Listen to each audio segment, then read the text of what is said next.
The last cornfield in Mahaska County didn't sleep in October. It breathed. The stalks had long since gone dry and brittle, their leaves curling inward like the fingers of an old man's fist. And when the wind moved through them after midnight, they produced a sound that was less rustling and more whispering, a low, papery hiss that carried across 500 acres of flat Iowa ground and settled into the bones of anyone standing still enough to hear it. Cora Ward had been standing still enough to hear it her entire life. She was 19 years old and she had never lived anywhere else. Not a single night. The Ward farm sat 11 miles south of Oskaloosa on a county road that most GPS systems didn't bother to name a long rectangle of black soil and harvested fields that her grandfather had broken with a borrowed tractor in 1951, and her father had nearly broken himself trying to hold on to ever since. The farmhouse at the center of it was white once, now the color of old cream, with a wraparound porch that leaned slightly to the left and windows that fogged on the inside every time the temperature dropped below 40. It was the most beautiful place Cora had ever seen. It was also slowly killing her father. She knew the numbers the way she knew the topography of every field, not from studying them, but from absorbing them through proximity, through years of sitting at the kitchen table while Harlan Ward spread bank statements across the oilcloth and pressed his fingers against his eyes. The mortgage was 14 years old.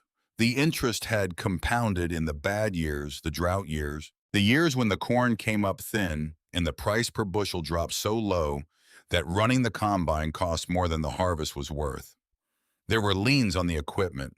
There was a second notice from First Agricultural Bank of Iowa sitting on the counter that Harlan had turned face down and hadn't touched in 3 days. Cora had turned it face up that morning and read every word. She didn't tell her father. There was nothing to tell him that he didn't already know. Instead, she had gone out at 7 in the morning, and she had worked until the sun went sideways and orange across the western fields. And then she had kept working after that because the irrigation pump on the eastern boundary line had been throwing a fault code for 2 weeks, and if it seized before spring, they would lose the planting schedule on 200 acres. And losing the planting schedule on 200 acres was the kind of problem that didn't have a solution that fit inside the family's remaining margin. That was the mathematics of the Ward farm in the 14th year of the mortgage. Everything connected to everything else by threads of consequence that Cora had learned to trace before she learned to drive. A seized pump meant a failed planting. A failed planting meant a short harvest. A short harvest meant another year of compounding interest in another letter from First Agricultural Bank of Iowa. This one face up on the counter instead of face down. And after that, the letters stopped being letters and started being something else entirely. She had not told her father she had read the notice, but she had gone out at 7 and she had not come back in. So at 11 o'clock on a Tuesday night in late October, Cora Ward was crouched in the dirt beside a rusted irrigation pump, housing at the edge of the property, her hands black with grease to the elbows, a work light clipped to the side of the housing. Throwing a pale yellow cone across the valve assembly, she was trying to coax back into alignment. The temperature had dropped into the low 40s. She could see her breath. She wore her father's old canvas work jacket, the one with the torn left pocket she had sewn back twice already, and her hair was pulled back under a knit cap that had been her mother's. Her mother had been gone for 4 years now. The hat still smelled faintly of the cedar closet where it had lived for most of Cora's childhood, and on cold nights working alone in the dark, she sometimes pressed the cuff of it against her nose without quite deciding to. She had the valve assembly nearly seated when the night broke open. It didn't start as a sound. It started as a feeling, a vibration in the ground beneath her knees, a low-frequency tremor that came from the direction of County Road 9, which ran along the northern boundary of the Ward property in a straight gravel line that connected nothing important to nothing else important and saw perhaps a dozen vehicles on a busy day. Then the sound arrived. A tire blowing out at speed produced a distinct report, not the sharp crack of a gunshot, but something heavier and more final. A concussive bark followed immediately by the mechanical shriek of a vehicle losing control of its own momentum. The gravel scattered. Metal found the earth with a sound that Cora felt in her back teeth. She killed the work light. She held absolutely still in the sudden darkness and listened. The cornfield was close behind her, the stalks beginning less than 30 feet from where she crouched. In front of her, across a shallow drainage ditch and a narrow strip of weedy ground, was the county road. She could see it faintly by the ambient light of a half moon, a pale gray line running east to west, and there, tilted at a hard angle into the ditch on the far side, sat a dark blue Lincoln Town car, with its headlights still burning the right front corner, buried in the soft embankment. The blown tire sitting flat and ragged against the gravel. The engine was still running. Cora didn't move. She stayed low, stayed still, and she watched. The driver's door opened first. A heavy man in a dark leather jacket climbed out. Not heavy the way farmers were heavy. Heavy the way men who spent time in confined, dangerous spaces were heavy, layered, and deliberate, with a quality of controlled energy that Cora registered somewhere below conscious thought as a warning. He moved to the rear of the car with his right hand already inside his jacket. The passenger door opened. A taller man, wire-thin, with a way of moving that reminded Cora of something predatory and patient. He went straight to the trunk. The trunk opened. What came out of it was a woman. She was older, Cora could see that much in the headlight wash, with silver hair that had come loose from whatever it had been pinned into and was now wild around her face. Her hands were behind her back. There was tape across her mouth. The tall man had her by the arm, and he was pulling hard, and she was making him work for every inch of it, because even bound and taped and dragged out of the trunk of a car at 11 o'clock at night on a road in the middle of Iowa, this woman was fighting. Her boots connected with the tall man's shin hard enough that Cora heard him curse from 50 yards away. The heavy man came around the rear of the car. He had the revolver out now, a heavy silver thing that caught the moonlight. He was scanning the road in both directions with the focused, unhurried efficiency of someone who had done this before and was not particularly worried about being seen. "Keep her still," he said, his voice carried in the flat October air. "Backup's coming. We just need to hold another 5 minutes." Cora's mind ran the math without being asked. There was no cell signal out here. The nearest cell tower was 3 miles east, and this low ground blocked it completely. She had learned that her first week of working the boundary line alone, when she had tried to call her father about a broken fence post, and the phone had shown nothing but dead air. The farmhouse was a mile and a half south across open fields. By the time she reached it, called for help, and help traveled the county roads back to this location, the backup vehicle would be here and gone, and that woman in the gravel would have vanished into whatever darkness these men were carrying her toward. 5 minutes. Cora looked at the woman in the gravel. The woman had stopped struggling for a moment, not from surrender, but from assessment. Her head up, her eyes moving the way an animal stops thrashing and starts calculating. There was an intelligence in that pause that Cora recognized even from 50 yards away, even in the thin moonlight. This was not a woman who had given up. This was a woman who was waiting for the right opening. The heavy man struck her across the face with his open hand. She went down onto the gravel. Cora picked up her pipe wrench. She had worked this land for 19 years. She knew every drainage ditch, every washed-out tire rut, every gap in the field rows where the planter had skipped and left a narrow corridor through the corn. She knew where the ground was soft and where it was firm and where it would hold weight without making sound. She knew this land the way she knew her own body, not by thinking about it, but by having lived inside it long enough that the knowledge had become something closer to instinct. She moved into the corn. The dry stalks closed around her, and she navigated by memory alone, working north and east in a wide arc that would bring her out behind the two men rather than in front of them. She moved carefully, not slowly, but with the deliberateness of someone who understood that silence in a dry cornfield was not a matter of trying, but of technique. Wait on the heel first. Let the foot find solid ground before transferring pressure. Keep the pipe wrench close to her body so it didn't swing. 19 years of walking these rows in the dark. She didn't need the light. She needed only to remember, and the land remembered for her. She came out of the corn 6 feet behind the heavy man. He had his back to her. He was watching the road to the east, the direction the backup vehicle would come from. The tall man had the bound woman up on her knees now, one hand fisted in her silver hair. Cora didn't think. Thinking would have stopped her. She swung the pipe wrench in a low hard arc, targeting the back of the heavy man's knee with every pound of farm-built muscle she had behind it. The sound it made was a dense structural crack, the sound of something load-bearing giving way, and the heavy man went down instantly, folding at the knee in the wrong direction, the revolver hitting the gravel with a sound like a stone dropped in water. The tall man spun. He was fast, faster than she expected. His hand went inside his jacket and Cora was already moving, closing the distance between them.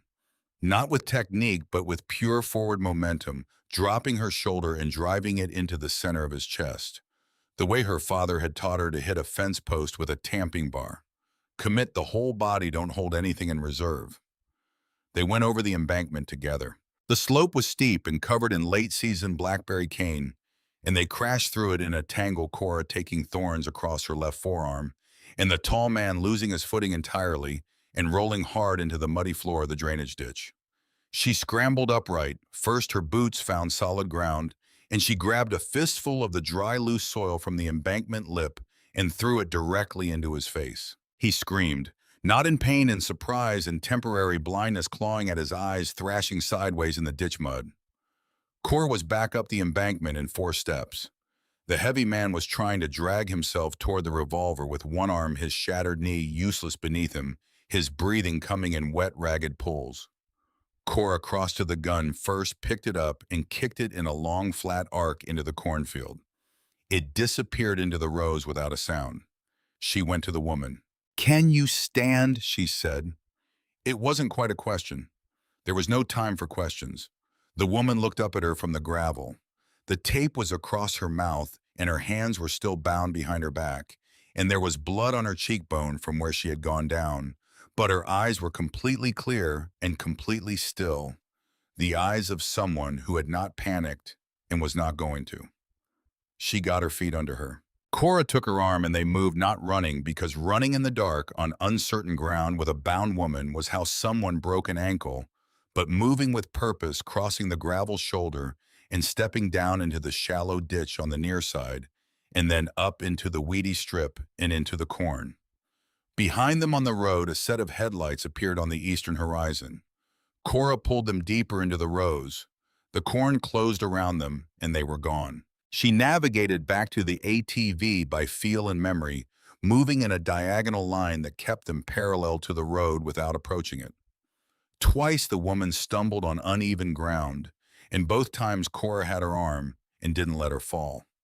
The headlights from the backup vehicle swept briefly across the top of the corn above them, a pale wash of light that showed nothing but dry tassels and open sky. And then the vehicle was passed and the darkness settled back in. They reached the ATV in the small clearing Cora used as a staging area for the boundary line work. She set the woman down against the rear wheel and pulled her hunting knife from the sheath on her belt. One cut through each zip tie. The plastic fell away.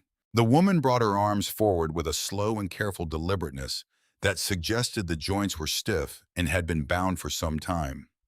She peeled the tape from her own mouth, a slow and controlled movement, and she folded it once and set it on the fender of the ATV as if disposing of it neatly was simply the correct thing to do. Then she looked at Cora, not the way people looked at each other after something frightening had happened. Not with the wide, flooding eyes of shock or the trembling lower lip of relief. She looked at Cora the way someone looks at a piece of machinery that has just performed unexpectedly well, with assessment, with recalibration, with something that might have been the early stage of respect. "Start the engine," she said. Her voice was low and steady and rough with age and something that had nothing to do with fear. "The men who hired those two will burn this county looking for me before sunrise." Cora started the engine. The ride back to the farmhouse was a mile and a half of frozen dark. Cora killed the ATV's running lights after the first 100 yards and drove by moonlight, keeping to the low ground along the field edges where the shadow was deepest. The woman on the seat behind her held on without comment and didn't ask where they were going. The back door of the Ward farmhouse opened before Cora had the ATV fully stopped.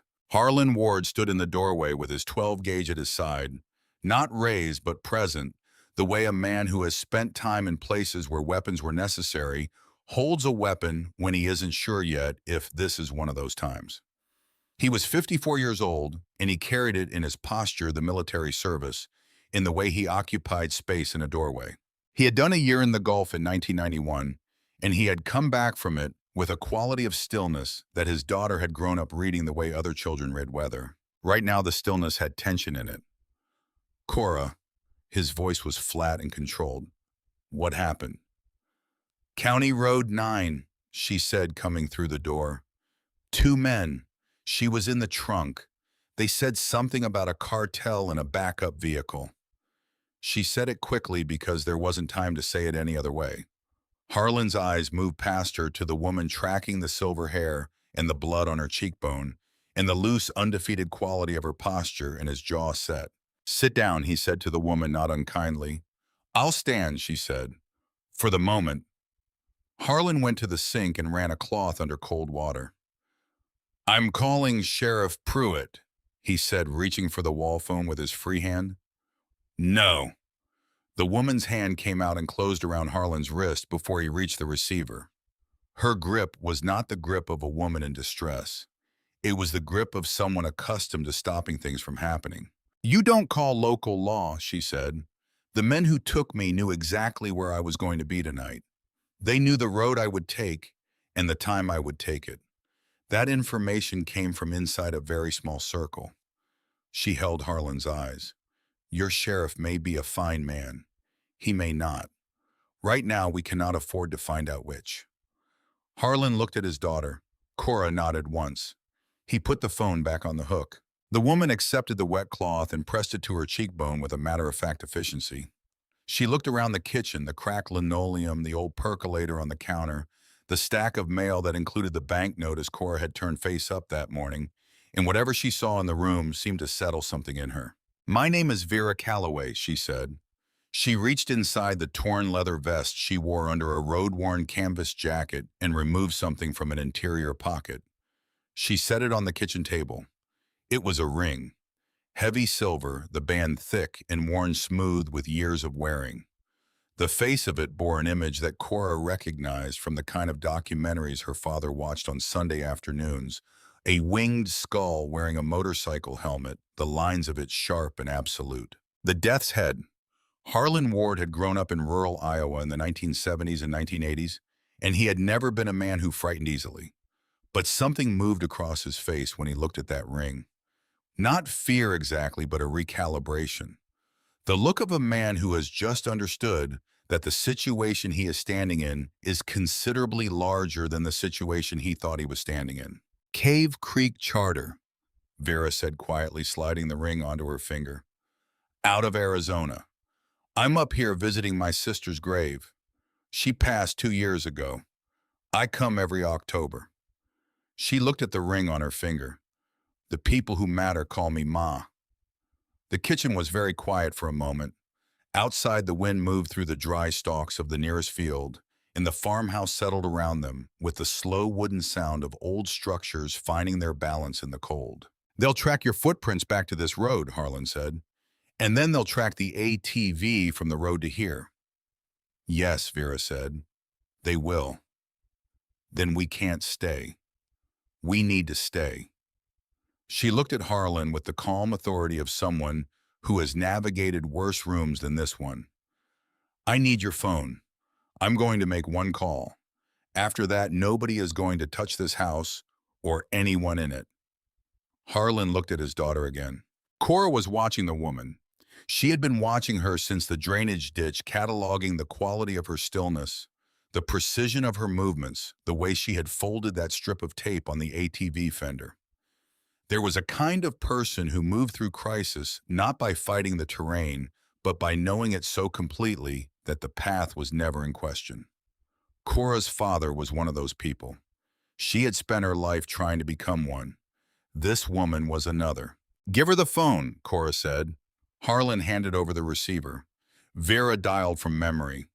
A long-distance number, no hesitation, the digits coming out of her fingers with the automatic certainty of something that had been dialed 10,000 times.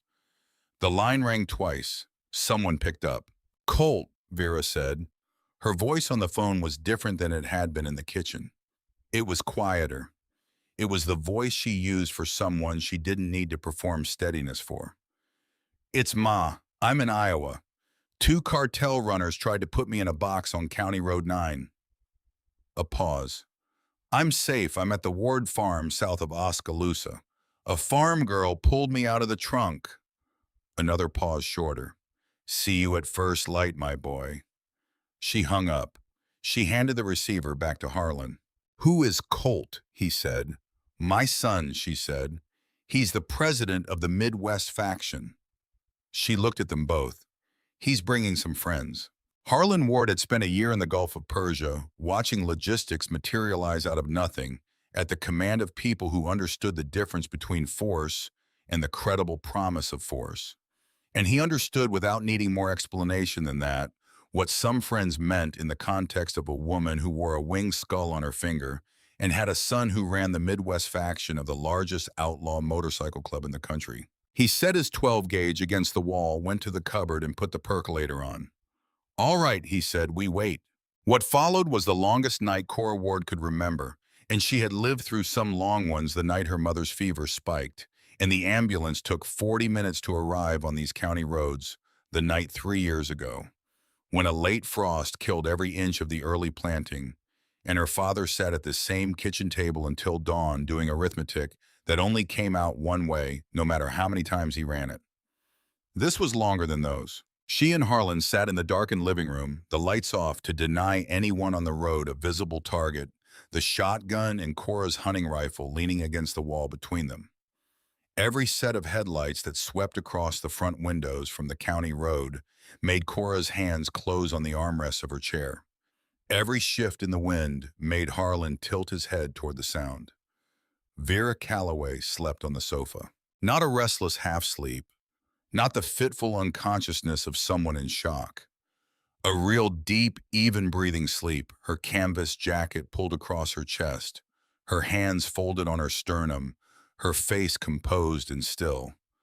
Cora watched her for a long time in the dark, and the more she watched, the less strange it seemed, because she began to understand that this was what genuine experience looked like. Not the absence of fear, the presence of so much accumulated history with danger that the body had learned to rest when rest was available, because there was no way to know when the next chance would come. Her father was the same way. He could sleep on a cot in a room full of noise. He had told her once when she was 12 that it was the most valuable thing the military had taught him. She hadn't understood it then. She was starting to understand it now. Around 3 in the morning, a set of headlights appeared on the county road and slowed near the northern boundary. Cora and Harlan both went still. The light sat there for perhaps 45 seconds, long enough for Cora's pulse to climb into her throat, and then they moved on. She exhaled. Harlan didn't. He stayed at the window for another 10 minutes, watching the empty road, and then he came back to his chair and sat down without saying anything. And Cora understood that he was doing the same arithmetic she was doing, running the same calculations about exposure and probability and the vulnerability of a farmhouse on a named county road with a single access drive. She thought about the bank notice on the counter. She thought about the pump she still hadn't finished fixing. She thought about the woman asleep on their sofa and the phone call that had gone south to a man named Colt, who was the president of the Midwest faction of the Hells Angels, and was, as of approximately 11:30 this evening, coming to her family's farm with some friends. At 5:30, the first pale gray light began to show on the eastern horizon, coming up slowly behind the black line of the tree line, like something cautious and uncertain of its welcome. The fields emerged from the dark in degrees, first the nearest rows, then the middle distance, then the full flat reach of harvested ground that ran to the fence line and beyond. Cora stood on the front porch in the cold. Her breath made small clouds. She was trying to decide whether the worst of it was over or whether it was still coming when the ground told her the answer. It started in the soles of her feet, a vibration, low and rhythmic and continuous, like a subsonic engine that had been running somewhere very far away and was getting closer at a rate that her body registered before her ears did. She pressed her palm flat against the porch railing and felt it there too, a trembling that had nothing to do with wind or traffic or any sound this county road had ever produced. The coffee mugs on the kitchen counter behind her began to rattle softly against each other. The water in the dog's dish rippled in small concentric rings, and then the sound arrived. It came from the north and the east simultaneously, which meant it was coming from the county roads in both directions, channeled and concentrated by the flat terrain, until it was everywhere at once, a low, dense mechanical roar that built and did not peak, that went on expanding until it filled the entire acoustic space of the open farmland, the way a river fills a floodplain, not with force, but with inevitability. Cora had grown up around engines. She knew combines and tractors and grain augers, and the particular scream of a PTO shaft at full RPM. She had never heard anything like this. She walked to the end of the porch and looked north. Over the crest of the hill, a quarter-mile out, the horizon turned black. Motorcycles. Not a group of motorcycles, not a column of motorcycles. A wave of them, front to front, two abreast, stretching back from the crest of the hill to a vanishing point she could not locate, because there was no vanishing point, because they were still coming, still pouring over the ridge in an unbroken flow of chrome and black leather and exhaust that caught the thin early light and threw it back in pieces. The sound was no longer something she heard. It was something she stood inside of. They turned into the Ward Farm Drive in perfect formation, two abreast filling the gravel drive, and then the front lawn, and then the harvested field to the south parking, in long aligned rows with a precision that had nothing accidental about it. The engine noise diminished in stages as bikes cut out by the hundreds, and in the intervals between those cuts, Cora could hear individual voices, the creak of leather, the snap of a kickstand finding ground. She counted until the counting became meaningless. 2,000, more than 2,000.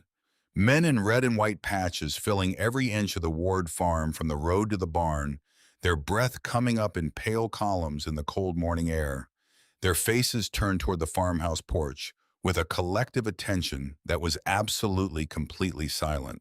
The Harley at the front of the column was custom longer and lower than the others, the tank finished in matte black, the chrome of it bright even in the thin morning light. It idled up to the base of the porch steps and the engine cut. The man who dismounted was built the way certain old structures are built, not large for show, but large because the function required it. 6'4", Cora estimated, with a silver beard that had been growing for decades and arms covered to the wrist in the layered ink of a life's worth of marking. His leather cut was different from the others in one specific way. The patch over his left breast read, "President," in letters that were worn and certain. He climbed the porch steps. He was looking at Cora. The screen door opened behind her, and Vera Calloway walked out onto the porch, still composed, still unhurried, as though she had simply gotten up from a nap and come to check on the weather. "You took your time," she said. The man Colt Calloway, who the people who mattered called Church, looked at his mother for one long moment, and something moved across his face that was too controlled and too private to name. Then he turned back to Cora. He studied her the way his mother had studied her in the ditch, not with the casual assessment of someone sizing up a stranger, but with the focused attention of someone who is trying to understand what they are looking at. "You're the one who pulled her out," he said. His voice was deep and abraded like gravel under a slow wheel. Cora held his eyes. "Yes." Colt Calloway, president of the Midwest faction of the Hells Angels Motorcycle Club. A man who had stood in rooms where the wrong answer meant something permanent and irreversible, descended to one knee on the weathered boards of the Ward farm porch. He bowed his head. "My mother is everything," he said quietly. He looked up at Cora from the ground. "And you just saved her life. From this day until the end of your days, the Hells Angels owe you a debt that cannot be repaid." He rose. He turned his enormous frame to the 2,000 men filling every inch of the Ward farm, and when he spoke, his voice carried across the flat October fields, without effort, without strain, reaching the farthest rows of parked bikes, the way sound carries across still water. "Brothers," Colt said, "we have a cartel problem in this county." The silence of 2,000 men held for one more second, Nobody goes home until it's solved. Within 2 hours, the Ward farm had become something that had no name in Mahaska County's history. The transformation was not chaotic. That was the first thing Cora noticed standing on the porch with a cup of coffee that had gone cold in her hands watching it happen. She had expected something raw, something that matched the volume and the leather and the sheer physical mass of 2,000 men occupying a piece of ground. What she got instead was precision. Supply trucks materialized from the county road before the last bikes had finished parking. 3 of them heavy-duty cargo rigs that pulled into the harvested field south of the barn and dropped their tailgates with the practiced efficiency of a logistics operation that had done this before. Industrial coffee urns, cases of bottled water, fuel canisters for the bikes, nothing that burdened the farm, nothing that required anything from Harlan Ward except the use of his ground. Sentries went out without being told. Cora watched them move 2-man teams walking the fence lines and the access roads with the unhurried alertness of men who had learned to watch ground the way farmers learn to watch weather. By 6:30, there was a perimeter around the Ward property that no vehicle could approach without being seen from 2 directions at a minimum. Harlan stood beside his daughter on the porch and watched all of this and said nothing for a long time. "Gulf War," he finally said. Cora looked at him. "The logistics," he said. "The perimeter setup. The way they divided without being told." He took a slow sip of his own coffee. "These men have done this before." "I know," Cora said. "I'm not saying that like it's a bad thing," Harlan said. "I'm saying it like it's a fact." Inside the farmhouse, Vera Calloway had washed her face and accepted a clean flannel shirt from the stack in the hallway closet and was sitting at the kitchen table with her 3rd cup of coffee in the stillness of someone conserving energy for what came next. The cut on her cheekbone had closed and darkened into a bruise that she had not looked at in any mirror and did not appear to be thinking about. Colt came through the back door at 6:45 with 2 men behind him. The first was Slade Harwick, the vice president of the Chicago chapter, a man built along the lines of a load-bearing wall, not tall but wide and dense with a scar that ran from the corner of his left eye to the hinge of his jaw that he had apparently stopped noticing sometime in the last decade. He moved through the kitchen doorway and took a position against the far wall with the automatic efficiency of someone who always identified the wall first. The second was Rook Dennison. Cora put him at somewhere over 6 feet and somewhere under a readable expression. He had the enforcer's gift for presence. Without performance, he didn't need to project anything, because the fact of him was already sufficient. He stood to Colt's left and slightly behind, and he looked at everything in the room once, and then he looked at nothing in particular, which Cora understood meant he was looking at all of it. Colt unfolded a topographic map of Mahaska County across the kitchen table, smoothing it flat with both hands. He anchored the corners with a coffee mug, a salt shaker, and the flats of his fists. "Talk to me about the car," he said. He was looking at Cora, not at Vera, not at Harlan, at Cora. She set down her cold coffee and came to the table. "Late model Lincoln Town Car," she said. "Dark blue, front right tire blue. They'd been driving hard on it for a while. The sidewall was already showing stress when they went into the ditch. I could see the split from where I was standing." She paused. "But that's not the thing." Colt waited. "The tires," she said. "When I went down into the ditch after the tall one, the second man, the one I tackled, I was close to the rear wheels of the car.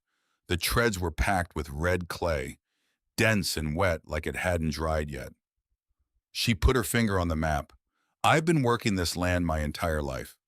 I've driven every county road in a 20-mile radius behind a tractor or an ATV.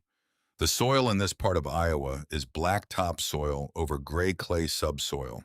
Gray, not red." Slade Harwick uncrossed his arms. "How far does that go?"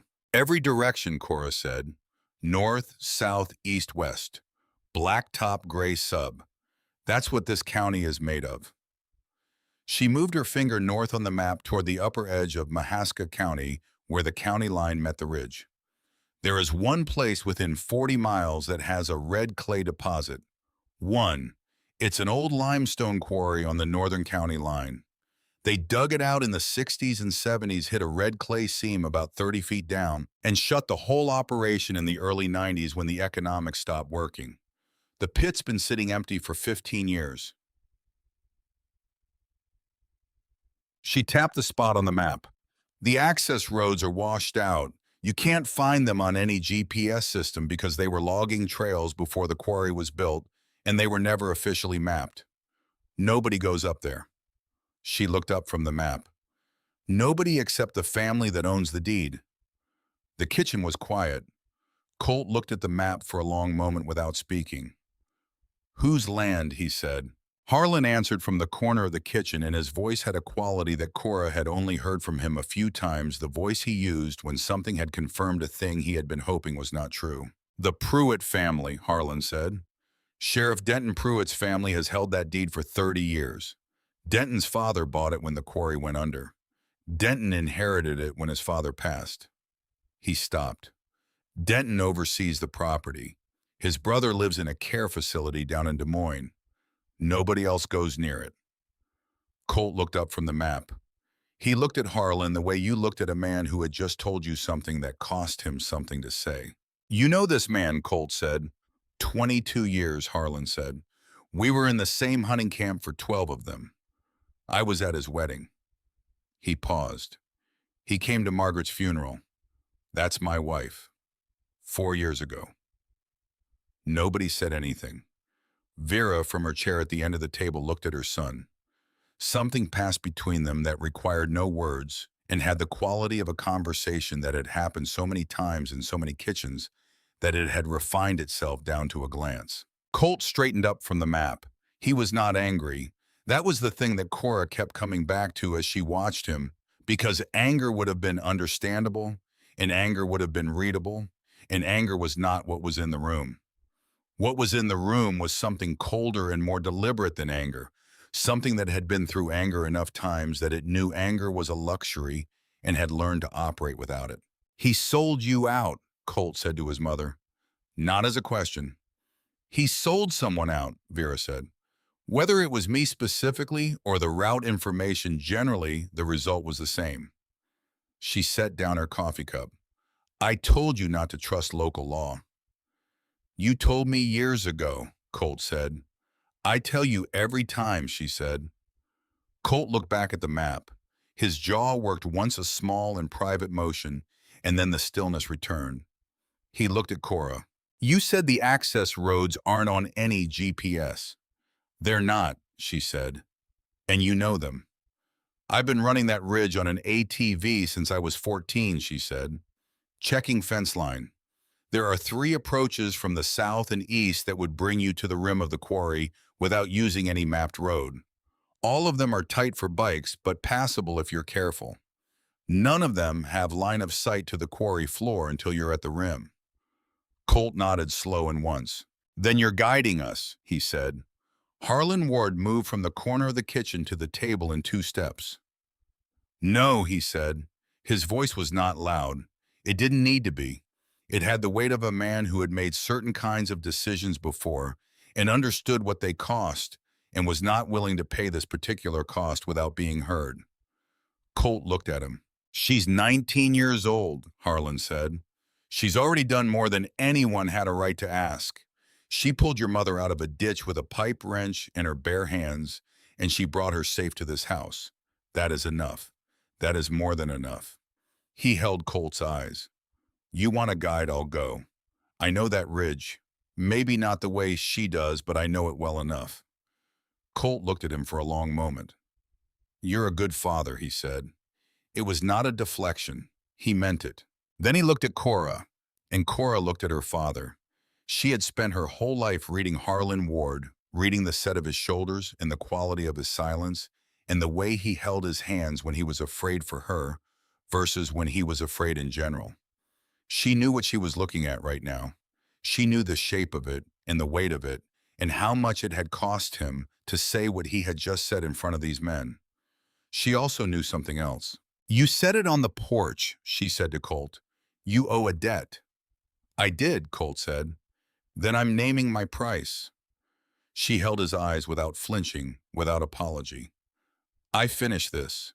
I guide you to the quarry, and I see it through to the end. Whatever the end is. She paused. That's what I want.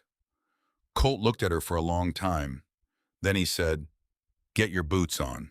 Harlan Ward stood at the kitchen door and watched his daughter walk to the back hall and pull on her work boots and her canvas jacket, and he did not say anything else because there was nothing else to say that would change anything, and he had raised her well enough to know that changing things was not always the point. Sometimes the point was witnessing. Sometimes the point was simply being the person who stood at the door and kept their eyes open. Cora came back through the kitchen and stopped in front of him. She didn't say anything. She put her hand on his forearm for a moment, the canvas jacket sleeve, the specific weight of his arm beneath it, and then she went out the back door. Harlan watched her go. Vera Calloway, still at the kitchen table, looked at Harlan Ward with an expression that was not pity and was not exactly sympathy, but was something adjacent to both the expression of a woman who had watched her own son walk through enough doors to understand what it felt like to be the one left standing at them. She knows what she's doing, Vera said. I know she does, Harlan said. That's not the part that worries me. Vera looked at him for a moment longer. No, she said quietly, it never is. Before Colt moved toward the assembled strike team, he stepped away from the table and made a phone call of his own. 30 seconds, a number dialed from memory, a location given in precise terms, a single sentence delivered without preamble. We found your shipment, northern Mahaska County, the old limestone quarry on the county line.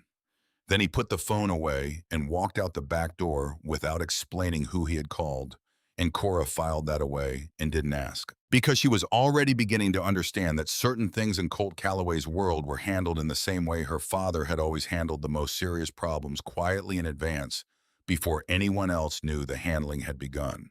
The strike team assembled in the harvested field south of the barn while the sun was still low and thin. 300 riders culled from the 2,000 by some internal selection process that Cora didn't observe and didn't need to. They simply appeared separating from the main body with the efficiency of a river dividing around an island forming up in the field with their bikes idling at the lowest possible register. Slade Harwick moved through them once and then they were ready. Colt pulled up alongside Cora on the big matte black Harley. The passenger position had a grab rail behind the seat that she took hold of as she swung up. You'll need to speak close, he said. Engine noise. I know, she said. If you need to stop, tap my left shoulder twice. Okay. If there's a problem up front, tap 3 times and I'll pass it back. Okay. He turned to look at her over his shoulder. In the early morning light, his face was unreadable in the way that faces were unreadable when the person wearing them had spent a long time making sure of it. You did a brave thing last night, he said. I did a necessary thing, Cora said. He held her eyes for a moment. Then he faced forward and rolled the throttle, and they moved out of the Ward farm in the pale October light, 300 bikes following in a column so disciplined it cast a single shadow. The first 2 miles were county road taken at low speed with the formation spread wide to minimize sound and spread the acoustic signature across as much distance as possible. Then Cora tapped Colt's shoulder once and pointed, and he took the turn. She indicated a gap in the roadside brush that looked like overgrowth and collapsed fence, but opened behind the tree line into a track that was just wide enough for a bike if the rider was willing to commit to the line. The logging trails were everything she had described. Narrow, overgrown at the margins, the surface alternating between hard-packed earth and soft ground that had been wet recently and still held compression. Branches came low overhead. Root systems crossed the track at angles that required patience. Cora called each obstacle with a tap and a hand gesture before it arrived, and Colt carried the information back through the formation with his own signals. And the 300 bikes moved through the dark timber at a walking pace, with their lights dark and their engines at idle, a slow column threading through the woods without sound, beyond the low muttering of engines kept deliberately below the threshold of carrying far. It took 40 minutes to cover 6 miles. At the edge of the timber where the tree line ended at the crest of the ridge that formed the northern wall of the limestone quarry, Colt cut the engine and put a foot down, and the entire formation stopped behind him in a silence that was total and immediate. Cora dismounted. She went forward to the tree line on foot, staying low, and Colt moved with her, and when they reached the last line of trees, she went down to her knees and then flat to her stomach and looked out over the rim of the quarry. Below them, carved into the limestone bedrock of northern Mahaska County, the pit opened up like a wound in the earth, a massive bowl-shaped excavation 200 yards across and 50 feet deep. Its walls sheer limestone gone pale in the flat morning light, its floor an expanse of gravel and old equipment that had not moved in 15 years. But the floor was not empty. 3 black SUVs were parked in a triangle near the center of the quarry, their engines idling, their exhaust rising in pale columns. A heavy transport truck sat against the far wall, its rear doors open, its cargo bay illuminated by the work lights strung from portable stands that bathed the entire quarry floor in a harsh halogen white. Armed men in tactical gear moved between the vehicles with the purposeful tempo of people working against a clock, transferring large canvas duffels from a secondary vehicle to the transport truck's bay. Cora counted 12, 14, 16 armed men on the floor. 2 more at the rim of the quarry's access ramp, which cut down from the eastern wall at a shallow angle, the only way in or out by vehicle. Near the hood of the lead SUV, 2 men stood together in conversation that was not going well. The first she recognized the heavy man from County Road 9, the one whose knees she had shattered with the pipe wrench. He stood on crutches now, his weight entirely on his right leg, his face tight with the controlled expression of someone who has been in continuous pain for the last several hours and is not willing to show it to the people around him. The second man was wearing a Mahaska County Sheriff's Department uniform. Even from this distance, from this angle, even in the harsh and flattening light of the portable workstands, Cora recognized the posture, the way the shoulders carried the weight of the uniform, the tilt of the head. Sheriff Denton Pruitt. He had a clipboard in his left hand. He was gesturing with it. Even without being able to hear the words, Cora could read the body language with perfect clarity, the forward lean, the pointed gesture, the controlled urgency of a man presenting an argument he needs to win quickly. And near the front bumper of the transport truck, a fourth figure sat on an upturned equipment crate with a phone in his hand, staring at a screen that showed no incoming messages, the driver Vera had described. The one who had been waiting at the pit for a signal that was never going to come, because the men who were supposed to send it were zip-tied in a drainage ditch on County Road 9. He had been waiting long enough that he had stopped waiting and started worrying, and the worry was visible even from the rim. Colt was flat on the ground beside her, his elbows planted, his eyes moving across the quarry floor with the systematic calm of a man conducting an assessment he has conducted before under worse conditions. "The ramp," he said barely above a breath. "East wall," Cora said. "Single lane. You put 20 bikes across the bottom and nothing gets out." "How many men on the rim besides those 2? "None that I can see. They're not expecting anyone to come through the timber. Because nobody knows those trails. Nobody except people who grew up checking fence line on this ridge," Cora said. Colt was quiet for a moment. His eyes moved to the transport truck, to the duffels going into the bay, to the men working the lights. "They're loading to leave," he said. "They've been loading since before we got here," Cora said. "They were waiting on a signal that wasn't coming because the men they sent to pick up Vera are in a ditch on County Road 9. When the signal didn't come, they stopped waiting and started moving. That's what I would do." He held her eyes for a moment, and something shifted in the quality of his attention, a small and specific recalibration that she felt rather than saw. "We have maybe 15 minutes before that truck is loaded," she said. Colt pulled back from the tree line. He rose to a crouch and moved back through the timber to where Slade Harwick was waiting at the head of the formation, and he spoke to him in a low-clipped sequence of sentences that lasted perhaps 30 seconds. Slade nodded once. He moved back through the formation with the same efficiency, and Cora watched 300 riders make their final preparations in absolute silence.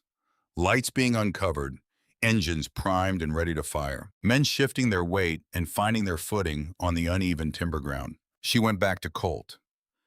"Slade takes 50 bikes down the ramp the moment the engines go," Colt said. "The rest hold the rim. 360. "The men at the rim of the ramp," Cora said. "Rook has them," Colt said. He took the matte black radio from his vest. He looked at the quarry one more time, the halogen light, the moving figures, the transport truck with its open bay, the sheriff in his tan uniform gesturing at a man who was running out of patience for his arguments. He keyed the radio. "Light them up," he said. 300 V-twin engines ignited simultaneously. The sound did not build. It arrived all at once, and from every direction, a wall of mechanical thunder that struck the limestone walls of the quarry and ricocheted and multiplied, doubling back on itself in the confined bowl of the pit, until it was not a sound anymore but a physical force, a pressure wave that Cora felt in her chest and her back teeth, and the fillings in her molars. On the quarry floor, the effect was instantaneous and total. The men loading the transport truck stopped moving. The armed guards turned. The two figures at the SUV, the man on crutches and the man with the clipboard, both looked up at the rim of the quarry in the same moment, and what they saw up there was the rim itself disappearing behind a solid wall of high-beam headlights that snapped on in a single synchronized flash, 300 of them, turning the quarry from a halogen-lit worksite into something that resembled the inside of a stadium when every light comes on at once. The men on the floor could not see past the lights. They could not see the riders. They could see only the light itself, brilliant and total, and coming from every point of the compass above them. Colt walked to the top of the access ramp. He started down it. He walked slowly, his boots finding the gravel with a deliberateness that was not about caution, but about communication. This is not a man who is hurrying, and the reason he is not hurrying is that he does not need to. Behind him, Slade Harwick led 50 bikes down the ramp in a column that blocked the exit as thoroughly and finally as a door being closed and bolted. Below the cartel, men looked at their rifles, and then at the rim, and then at each other. The rifles went down, not thrown, not dropped in panic, set down with the controlled and deliberate motion of men who have made a professional calculation and arrived at the only rational conclusion. The armed guards knelt. The men at the transport truck stepped away from the bay with their hands visible. Colt walked across the quarry floor through the halogen light with the stride of a man walking through a room in his own house. He walked past the cartel men without looking at them. He walked past the transport truck. He walked to the lead SUV where the man on crutches stood and where Sheriff Denton Pruitt stood with his clipboard at his side and his face the color of old limestone and his body doing something that was not quite standing and not quite collapsing, but was suspended between the two by some diminishing act of will. "Sheriff," Colt said. Pruitt's mouth moved. No sound came out immediately. "I understand you have a problem with missing persons in your county," Colt said. "Calloway." Pruitt's voice came out of him like something being dredged. "Listen to me. The cartel approached my family. They had information on my brother, on his finances, things that would have. They made it clear that if I didn't cooperate, my brother's facility, his care, everything." "You gave them her route," Colt said. "Her timetable, her specific itinerary for a private visit to a cemetery." His voice carried nothing that could be called anger. It carried something flatter and more final than anger. "My mother was on her knees in the gravel on a county road in Iowa because a man she had no quarrel with decided that his circumstances mattered more than her life." Pruitt said nothing. "A 19-year-old farm girl pulled her out of a car trunk," Colt said, "with a pipe wrench." The quarry was so quiet that Cora, still at the top of the ramp, could hear gravel shifting under someone's boot on the floor below. Colt looked at Pruitt for a long moment. Then Pruitt said a name. He said it quietly, the way men said things they couldn't unsay. And the name landed in the cold quarry air and stayed there, a state official, a name that had weight behind it. The name of a man who had been providing cover for the quarry operation through back channels for longer than anyone standing in the pit that morning had realized. Colt didn't write it down. He didn't need to.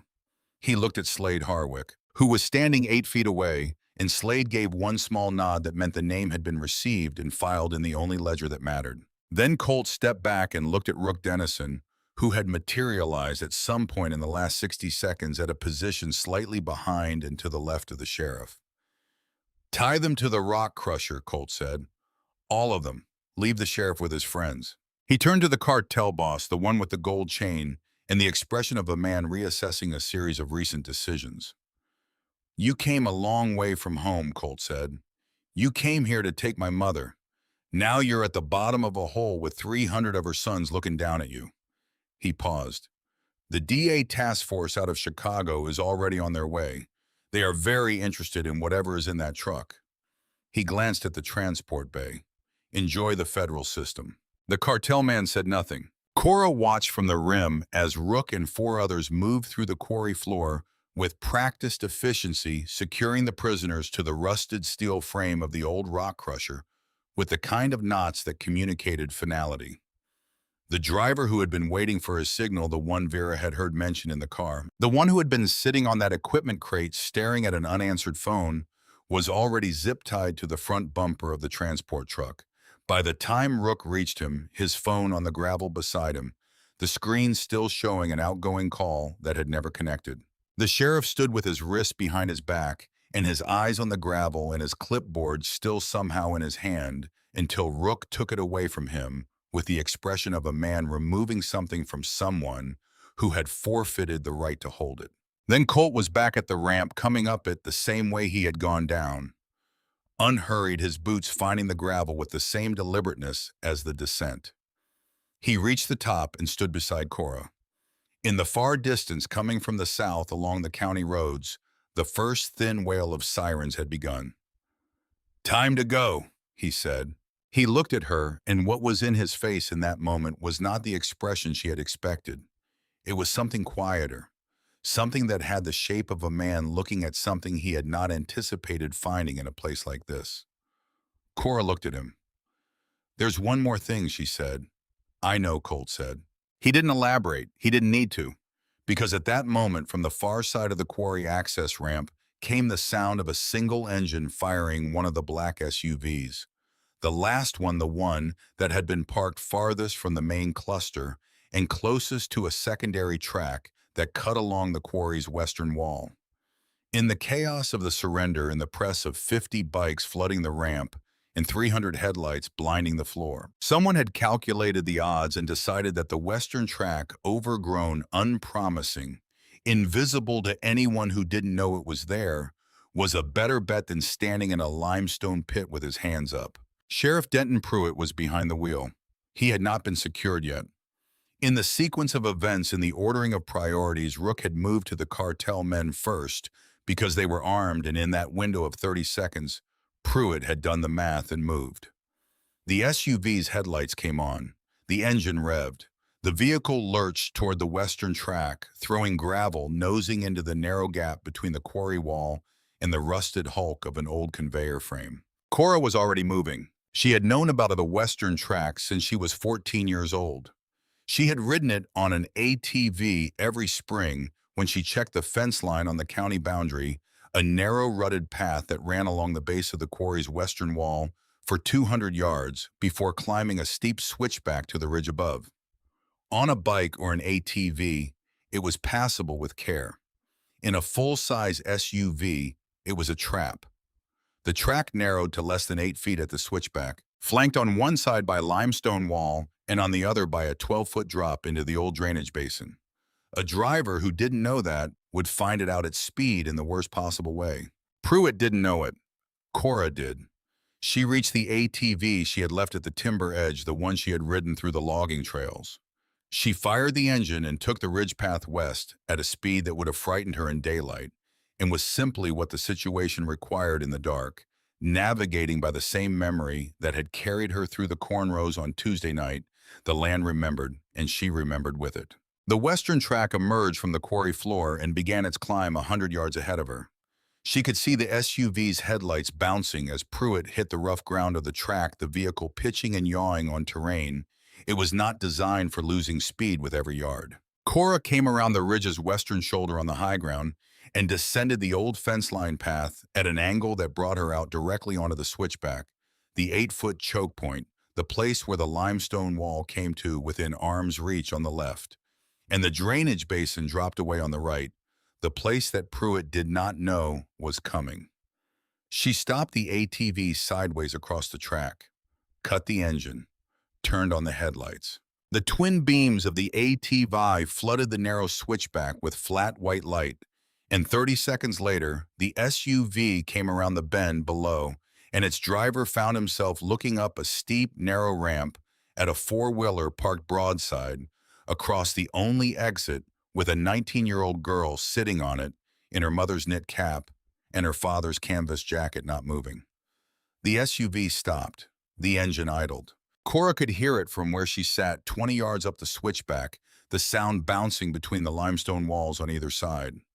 She could see Pruitt's face through the windshield, in the wash of her own headlights, pale, recalculating his jaw, working through options that were resolving one by one into nothing. She sat and let him work through them. "I know every path on this ridge, Sheriff," she said. Her voice was steady in the way it had been steady in the drainage ditch, in the way it had been steady in the kitchen, in the way it was steady now, because she had discovered at some point in the last 12 hours that this was simply what her voice did when it mattered. "I've been riding this land since I was 14. There is no way out of this quarry that I haven't already been through, and there is no way through that switchback with me in it." She paused. "Turn the engine off." The idling engine ran for another 10 seconds. Then it went quiet. Pruitt's hands came off the wheel and rose slowly into the space visible through the windshield. Cora heard boots on gravel behind her Rook Dennison coming up the ridge path at a pace that suggested he had anticipated exactly this had been 30 seconds behind her the entire way. He went past her without a word, went down to the SUV, and opened the driver's door with the calm efficiency of a man completing a task. Pruitt got out. He stood in the narrow switchback with the limestone walls close on either side, and his hands still raised and his eyes on the gravel, in whatever calculation he had been running for the last 24 hours. The one that had started with the cartel's approach and run through the betrayal and the cleanup operation and the flight attempt finally complete, finally resolved, finally arrived at its only possible conclusion. Cora sat on the ATV and watched Rook walk Pruitt back down the track. Then she sat there for a moment alone in the quiet of the ridge, the ATV's engine ticking as it cooled the limestone walls pale and close on either side, the distant sound of sirens growing in the south. She looked up. Above the quarry rim, the sky had gone from the flat gray of early dawn to something with color in it, the first faint wash of blue at the eastern edge, the kind of blue that preceded full light by 30 minutes and was easy to miss if you weren't looking for it. She had been awake since before 11 the previous night. It felt in some way she couldn't quite articulate, like a very long time ago. She started the ATV and rode back to the rim. The sirens were still distant when the last bike cleared the timber. 300 engines dropped to idle the moment they hit the tree line, and then they filtered back through the logging trails in the same disciplined silence they had arrived in single file. Lights dark, the column threading through the corridors between the oak trunks with a patience that seemed almost meditative, given what had just occurred below. Cora rode at the rear with Colt watching the timber close behind them, and by the time the first set of federal headlights reached the quarry access road, there was nothing on the ridge above it but the sound of wind moving through bare branches. The Ward farm came into view as the sun cleared the eastern tree line, fully throwing long, pale light across the harvested fields and the frost-stiffened grass of the front lawn. The 2,000 bikes that had filled every inch of the property were still there, their riders standing or sitting in the same formations they had organized themselves into hours ago. And when the strike team rolled back through the farm gate, something moved through the assembled mass. Not a cheer, not a sound, but a shift in collective posture that communicated the outcome without words. Colt cut the engine at the base of the porch steps. Cora dismounted. Her legs were steady. She noticed that with a kind of detached interest, the way you notice things about your own body after an experience that might reasonably have made them unsteady. The cold had settled into her hands during the ride back, and she pressed them together as she walked up the porch steps, feeling the joints creak back to life. The front door opened before she reached it. Harlan Ward stood in the doorway in the same position he had been in when she left, or close enough to it that the difference didn't matter. He had his canvas jacket on, now the collar turned up, and his hands were in his pockets, and his face was doing the thing it did when he had been running through scenarios in his head for an extended period and had arrived at the limit of what scenarios could tell him. He looked at her. She looked at him. "It's done," she said. He exhaled, not dramatically, not with any theatrical release, but with the small, specific deflation of a man letting go of a breath he had been holding at a depth below conscious awareness. He stepped back from the door and let her in. The kitchen was warm and smelled of coffee and the close warmth of a room that has had people in it through the cold hours of a night. Vera Calloway was at the table. She looked up when Cora came in, and her eyes moved across her with the same assessing quality they had carried since the drainage ditch, reading the situation the way a doctor reads a patient efficiently and without sentiment. "Pruitt," Vera said. "Not a question." "Federal task force has him," Cora said. "Him and the cartel crew both. The driver, too. All of them." Vera nodded once, the nod of a woman receiving information she had expected and had prepared no particular reaction for, because preparing reactions was not how she operated. Colt came through this back door behind Cora. He looked at his mother across the kitchen, and she looked at him, and the conversation they had in that look was private, in the way that all the important conversations between them appeared to be private, conducted in a language that had been developed over decades of exactly this kind of situation and required no words and no witnesses. "Sit down," Vera said to her son. He sat. Harlan poured coffee. For a while, that was all there was. Four people in a farmhouse kitchen in the morning light with coffee, with the quiet that followed the resolution of something that had not been quiet at all. Outside through the kitchen window, Cora could see the rows of parked bikes and the men between them and the supply truck still sitting in the south field. And it all had the quality of something on the edge of dissolving. A temporary city that had materialized for a specific purpose and was already beginning to feel its own impermanence. Colt drank his coffee and looked at the map still spread across the table, the one with Cora's fingerprint marking the quarry site. He looked at it the way you looked at something after the fact, not for information, but for confirmation that the information you had acted on was the information that had been there.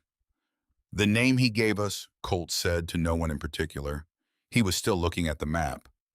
"The official." "I heard him," Slade Harwick said from the doorway. Cora hadn't heard him come in. "You'll sit on it," Colt said. "Until it's time not to," Slade said. Colt nodded. Cora looked between them. She understood the shape of what was being said without needing the specific content of it, understood that Pruitt's confession in the quarry had produced a name that had been filed away in the kind of memory that didn't forget names, that would surface at a moment of someone else's choosing, in a context she would probably never know about. She understood that this was how certain kinds of accounting worked, not on any visible ledger, not on any timeline announced in advance. She understood that it would be handled. She drank her coffee. By 9 o'clock that morning, the first radio report came through on the small transistor set on the kitchen counter that Harlan kept tuned to the Oskaloosa AM station out of habit. The anchor's voice was controlled with the effort of someone who had been trained to sound controlled and was finding that training somewhat tested by the material. A major law enforcement operation in northern Mahaska County had resulted in the apprehension of multiple individuals connected to an organized criminal enterprise. Sheriff Denton Pruitt had been taken into federal custody pending investigation of charges, including dereliction of duty, obstruction of justice, and conspiracy to facilitate criminal enterprise. A significant quantity of controlled substances had been recovered at the scene. The Mahaska County Sheriff's Department was operating under interim leadership while the investigation proceeded. The FBI and the United States Attorney's Office for the Southern District of Iowa were jointly handling the case. The anchor paused. In a related development, sources indicated that the arrests were connected to an attempted kidnapping that had occurred the previous evening on County Road 9, in which an unnamed woman had been abducted and subsequently freed by a local resident. Harlan reached over and turned the radio down. He looked at Cora. She looked at the table. Outside, the sound of the assembled bikes had begun to change, shifting from the static idle of machines at rest to the preliminary rumbling of machines preparing for movement. Individual engines turning over, riders mounting. The slow acoustic dissolution of a massive formation beginning the process of dispersing back into whatever roads and highways and far distances it had coalesced from. Colt stood up from the table. He straightened to his full height in the low-ceiling kitchen, and the room felt the adjustment, the way rooms felt adjustments made by men of his physical presence. He looked at Harlan Ward. "Your daughter saved my mother's life," he said. "I want you to understand that I don't use that word without weighing it. Saved. What would have happened without her is not something that ends well. For my mother. Potentially for a great many other things." He paused. What she did took something that most people don't have. Harlan looked at his daughter and then back at Colt. "I know what she has," he said. "She got it from her mother." Colt held the older man's eyes for a moment. "I believe that," he said. He turned to Cora. She was standing by the counter with her coffee cup, and she met his eyes the way she had been meeting them since the porch, without flinching, without apology, with the simple directness of someone who had decided at some point early in life that looking away from things was a more expensive habit than looking at them. "The debt stands," Colt said. "What I said on the porch this morning, that doesn't change with the resolution of the situation. That's permanent." "I heard you the first time," Cora said. Something passed behind his eyes, brief and unreadable. It might have been amusement. It might have been something closer to recognition. He nodded. He went to his mother. Vera Calloway stood from her chair, and her son put his arms around her, and she let him, which was a different thing than the woman who had slept composedly on the Ward family sofa while 2,000 bikers materialized in the pre-dawn dark. She was still composed. She was also, for approximately 4 seconds, simply a mother being held by her son, and Cora looked at the window and gave them those 4 seconds in private. When she looked back, Vera was already stepping back, already straightening the collar of the borrowed flannel shirt. "Thank you for the coffee," she said to Harlan, "and the shirt." "Keep the shirt," Harlan said. She looked at Cora. "You have good instincts," she said. "Trust them more than you trust the plan. The plan is always wrong by the time you need it. The instincts are what carry you through." Cora nodded. Vera looked at her for one more moment with those flat, clear eyes. Then she walked out the back door and into the yard, and the assembled men opened a corridor for her without a word, as naturally as if they had rehearsed it. Colt followed. At the door he stopped and turned back to look at Cora one last time. He didn't say anything. He just looked the way you looked at something you were cataloging for a specific kind of memory, the kind you return to. Then he put his sunglasses on and went through the door, and it closed behind him.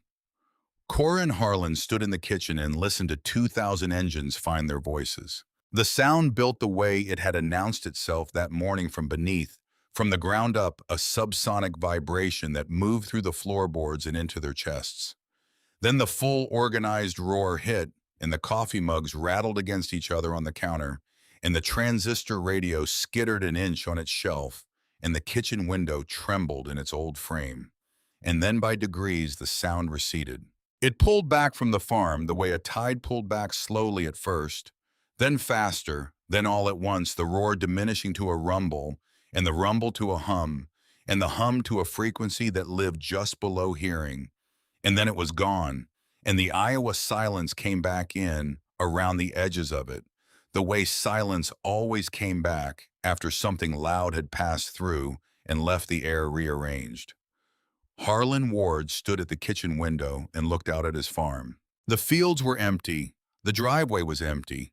The south field where the supply trucks had sat was empty, the grass pressed flat in long parallel lines where the tires had been already beginning to lift back toward vertical in the weak October sun. There was no trash. There were no ruts in the soft ground along the fence lines from the sentry positions. The dog's water dish had been refilled at some point during the night and sat precisely where it always sat, full and clean. 2,000 men had been here. There was almost no evidence that anything had been here at all. Harlan put his hand flat on the window glass and looked at the empty fields for a long time. Then he went and got his tools and went out to fix the screen door. The days that followed had the quality of an exhale held too long, finally released. Cora worked the farm. She finished the irrigation pump on the eastern boundary line, seated the valve assembly she had abandoned on Tuesday night, ran the system through a full test cycle, and confirmed the fault code was cleared. She serviced the combine for winter storage. She patched 2 sections of fence along the south field perimeter where the post had worked loose in the autumn rain. She did not watch the news. Harlan watched it for both of them in the evenings with the volume low, and what he relayed to her over dinner was filtered and brief because he had the veteran's economy with information and knew the difference between what needed to be said and what merely existed to fill silence. What needed to be said, Pruitt had been formally indicted on 11 federal counts. The cartel operation had been the largest single drug interdiction in Iowa state history. The state-level official whose name Pruitt had given in the quarry, whose name Cora did not know and did not ask for, had resigned from his position 4 days after the arrests, citing personal reasons. Effective immediately, no further statement. The resignation had been announced on a Friday afternoon, which was when people announced things they hoped the weekend news cycle would swallow. Cora ate her dinner and thought about that resignation and the timeline of it, in the phrase "until it's time not to," and she understood the arithmetic without needing to work it out loud. On Thursday, 2 days after the quarry, a deputy from the state police arrived at the farm and asked Cora for a statement regarding the events of Tuesday night on County Road 9. She told him what she had seen. She described the Lincoln Town Car and the 2 men and the woman in the trunk.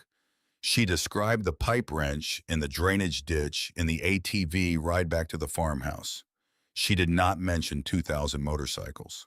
The deputy wrote everything down and thanked her and said she would likely be contacted by the federal prosecutor's office in the coming weeks. She said that was fine. He left. Harlan watched the cruiser go down the farm drive from the porch. "You left some things out," he said. "I told him what I saw," Cora said. Harlan thought about that. "I suppose that's true," he said. The week passed. The farm returned to its rhythms, the unhurried, relentless rhythms of agricultural life in late autumn, when the work shifted from the urgency of harvest to the slower maintenance of winterizing, and the days got shorter and the light got thinner, and the fields settled into their off-season gray. On the following Wednesday morning, exactly 1 week after the night on County Road 9, Cora was in the equipment barn replacing the hydraulic fluid in the tractor when she heard tires on the gravel drive.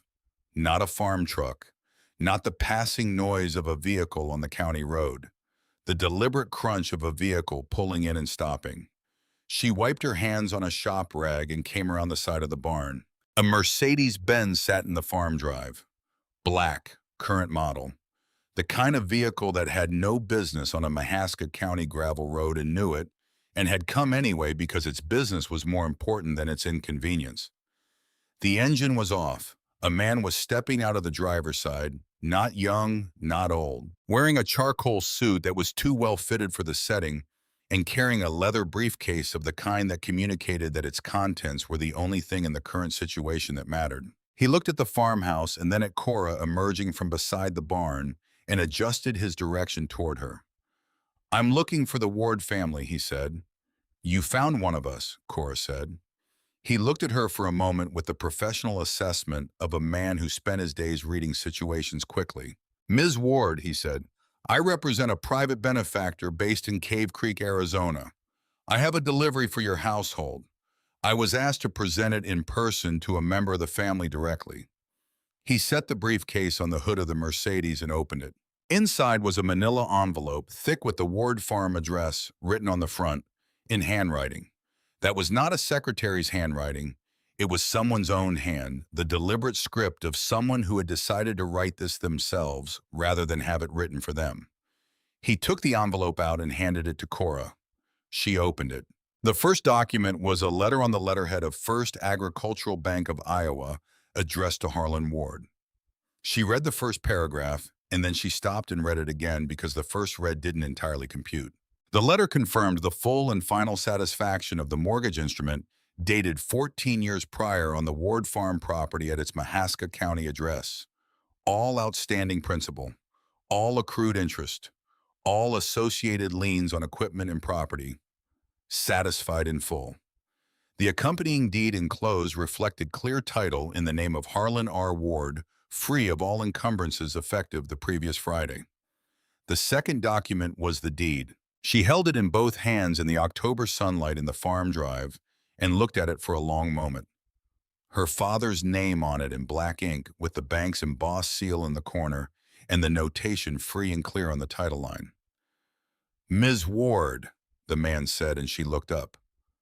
"There's one more item." He reached into the breast pocket of his jacket and produced something small, set it in her palm with the care of someone delivering something that had been entrusted to them with specific instructions about how it was to be given.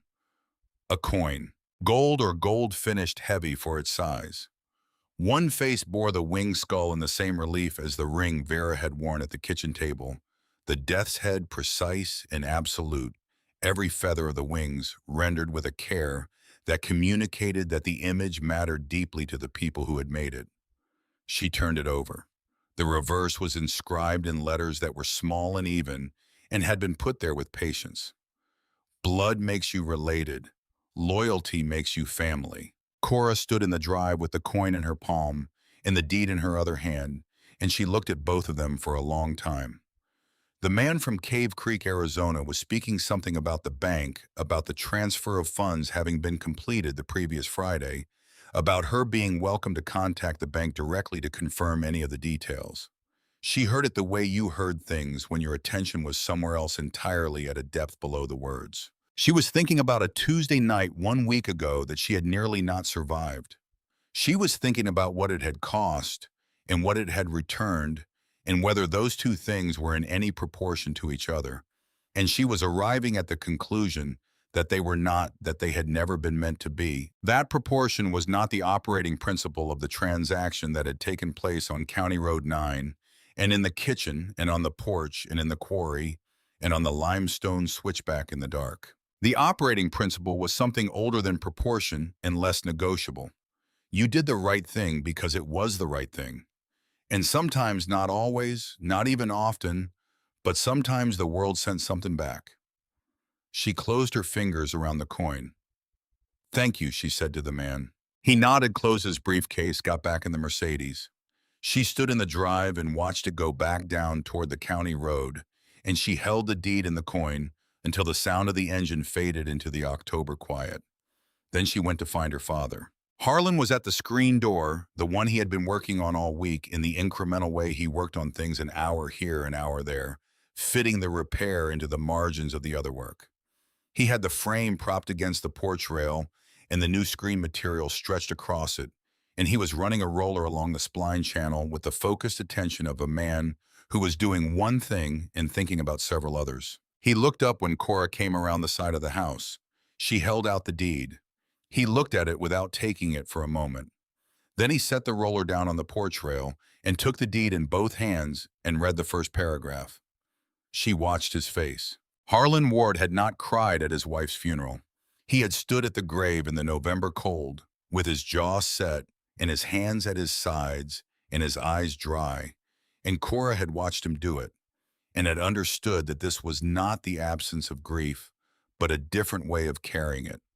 One that had its roots in the year he had spent in the Gulf and the education that year had provided about the relationship between what you felt and what you showed.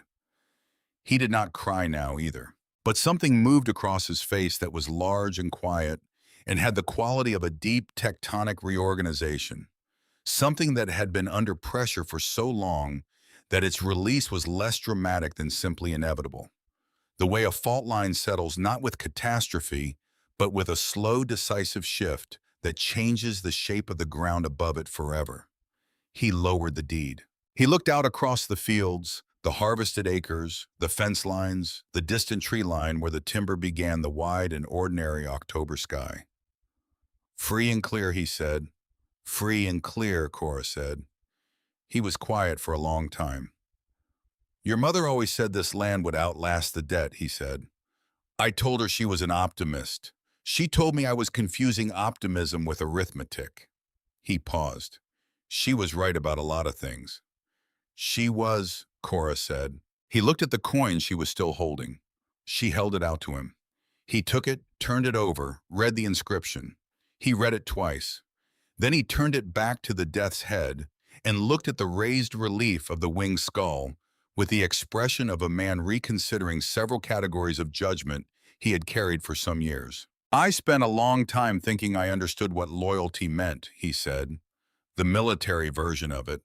The institutional version where it has a chain of command and a set of regulations behind it. He looked at the coin. This is something else. I know, Cora said. He handed the coin back to her. Keep it, he said. She took it.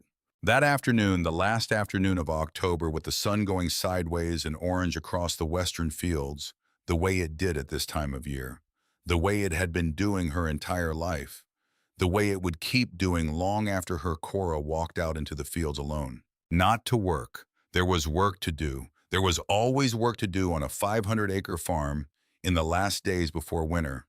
But she left it where it was, and she walked out past the equipment barn and through the gate in the south fence and into the open ground of the harvested field where the corn stubble crunched under her boots and the cold air moved in slow, steady currents that smelled of turned earth and dry stalks and the mineral edge that Iowa fields carried in late autumn. She walked until she was in the middle of it, until the farmhouse was a white shape in the distance, and the barn was a red rectangle, and the tree lines were dark margins on every horizon, and there was nothing immediately around her but the open sky and the harvested ground and the wind. She stopped. She put her hand in her jacket pocket and closed it around the coin. She stood there for a while. She thought about the woman in the trunk and the pipe wrench and the drainage ditch and the darkness in the corn. She thought about the porch and the 2,000 bikes and Colt on one knee on the weathered boards. She thought about the quarry and the halogen light and Pruitt with his clipboard and the moment she had come around the ridge's western shoulder on the ATV and dropped into the switchback and turned on the headlights and sat still and waited. And the SUV had come around the bend below and stopped, and she had said what she said and found that her voice was exactly what it needed to be. She thought about her mother's knit cap and the smell of the cedar closet. She thought about what Vera Calloway had said in the kitchen. Trust your instincts more than you trust the plan. The plan is always wrong by the time you need it. The instincts are what carry you through. She thought about what it meant that a woman who had lived the life Vera Calloway had looked at a 19-year-old farm girl from Mahaska County, Iowa, and said that. The wind moved through the stubble around her feet with the low papery hiss of dry things in cold air. And the sound was the same sound the corn had made on Tuesday night when she had been standing at the pump and the world had broken open. And she understood that the sound had not changed, and the field had not changed, and the sky had not changed. What had changed was smaller and more interior than any of those things, and was still in the process of becoming whatever it was going to be. She opened her hand and looked at the coin. The death's head looked back. She was 19 years old and she had not done anything heroic. She was clear about that in the way she was clear about things that mattered to her. She had done what was in front of her to do with what she had in the time that was available. That was all. That was the entirety of it. The pipe wrench and the dark and the drainage ditch and the choice that wasn't really a choice, because not choosing was also a choice. And she had understood that the moment she saw the heavy man's hand come down across the silver-haired woman's face and watched her go down onto the gravel. You did not look away from that. You did not calculate your odds and decide they were unfavorable and go back to your irrigation pump. Not if you were the person she intended to be. Not if you were Cora Ward, who had grown up on this land and learned from it the same thing. The land itself kept demonstrating season after season through drought and frost and thin years and the relentless compounding of debt that what endured was not what was strongest at the start, but what refused when the moment came to look away. She closed her fingers around the coin again and looked out across the field to where the farmhouse sat against the October sky, and she could see her father on the porch, a small figure in the distance, and he was looking out across the fields in her direction. She knew he could see her, a small figure in the middle of the harvested ground, just standing there, which was something he understood because he had done it himself in various fields on various afternoons in the years since her mother died, and she had watched him do it from the porch and understood that some things needed to be processed out in the open, under the sky, with the ground under your feet and the wind moving and nothing between you and the horizon. He raised one hand, she raised hers back.